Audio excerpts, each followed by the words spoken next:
Now, welcome back to the C Morning Show. This is still a special edition of our 78th Indonesian Independence Anniversary. Day. And how exciting was that? That was amazing. That to was see. amazing. And now to know more about the story behind Gita Bahana Nusantara and the conductor story, joining us today, this morning, is 2022 Gita Bahana Nusantara conductor, Dr. Nathania Karina. Good morning. Good morning. Thank you very much for joining us here today on this very special day. Very special day. Yes. It's such an honor to have you. Thank you so much.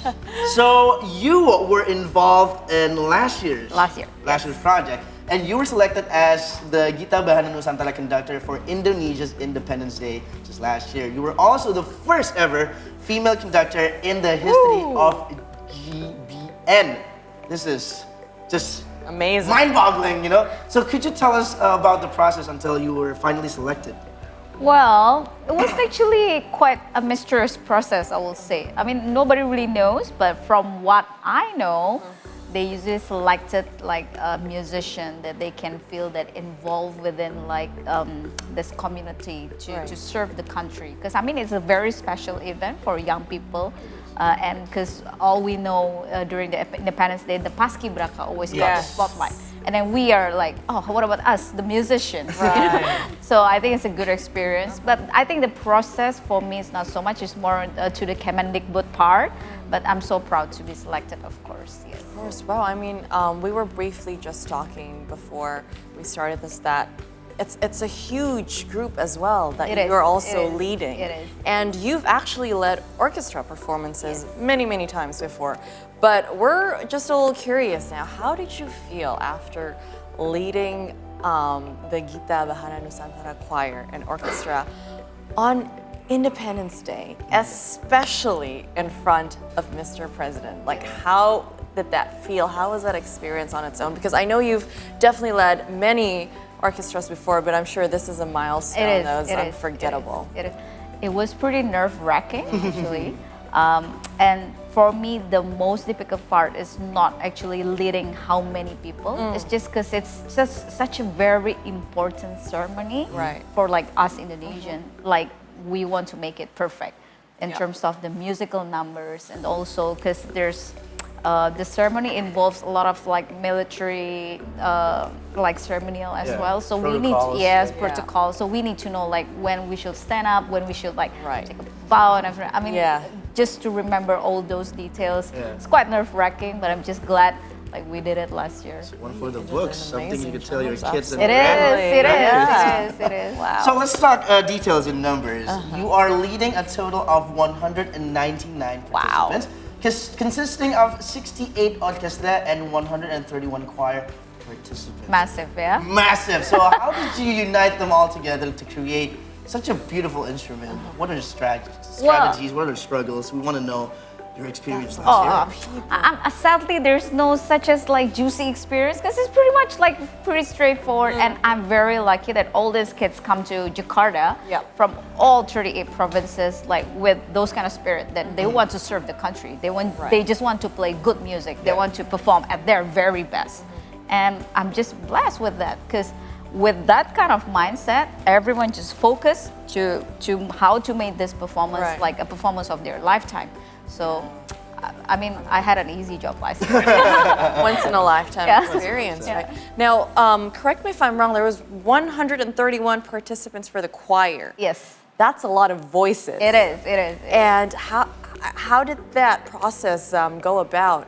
The audition, you mentioned that it was a lot of people from all over Indonesia. So how did the process in auditioning, sort of selecting those 131 participants come So through? it is actually very interesting, like the number of the choirs actually represent the number of our provinces. So for instance, this year, we will have 38 times 4 like representative from each province. So each provinces will have 4 representatives, 2 females, 2 males, and then like they all gather in Indonesia. So if the number of province next year, I don't know, there will be more. There will be more. But meaning, I think that's a good thing as well. Because meaning there's more young people that can represent what they come from, like from their home country. And the process of audition honestly is pretty rigorous because I mean, we need to select the very best. The best of the best. The best of the best. And I believe it's been done almost like half a year before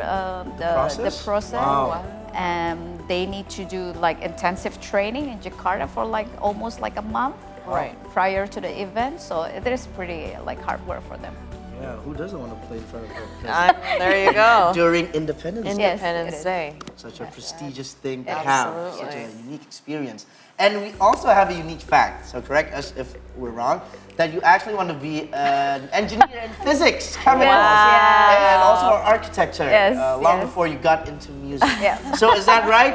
Yes, is that a fact? Very true. That's okay. I love science, I love music, but I love so many other things as well. Yeah. It's hard to pick just one sometimes. It is. I mean, like the perks of being like musician. Sometimes people think that you're into music, like you're probably not into sports, but I love football. I'm into my science gig, and I used to be I want to be an astronaut. So it was quite a tough decision. I mean, yeah. So right now I think we are going for a live report. We're gonna see what's happening right now. Next door, or across the road. Yeah, we're gonna see what's happening right now at this point during the Independence Day ceremony. So let's take a look. Oh, so they just started the festivities, right? Of performances. So was it like this last year? It is. So we played actually when the guests arrived, and then right at like the ceremony itself. So there are several performances, but I think the one that got highlighted the most is during the ceremony, of course. But before that, actually, there's a performance as well to sort of like welcoming all the guests. So this is at the Merdeka Palace right now. Yes. This is live. Live. And we are not there at the premise, but I am having goosebumps right now. Me too. I'm Just in awe. listening to this. How amazing that is. It's the music, the outfits, just everything coming together. I feel like I don't want to talk on top of this music. It's just so beautiful. I just want you at home to enjoy it. And did you know that all the choirs are wearing their traditional outfits From where they're from. So they're actually representing their hometown It is. during Independence Day. Yes. I like that. That's why I actually posted on my Instagram last year that I met the whole Indonesia. Yeah. Yes. It's just amazing experience. Yeah. Wow. You got to see everything. And it was 34 when you led, right? 34 provinces? Yes. Karina, have you ever been to the Merdeka Palace? I have actually, yes. During a the few Independence years Day? ago, not during the Independence Day, Okay. but I did visit, and I mean, it was so beautiful, and I can only so imagine how much more beautiful it would be during Independence Day with those performances. I mean, just gorgeous. It's a mind-blowing experience. I wish I could be there. Probably next year. I know, right? Hey, it's never too late. if you're there, you are important. No, but I heard that before performing at Merdeka Palace, the Gita Bahana Nusantara Choir and Orchestra participants, as you said, underwent the intensive training camp. Yes.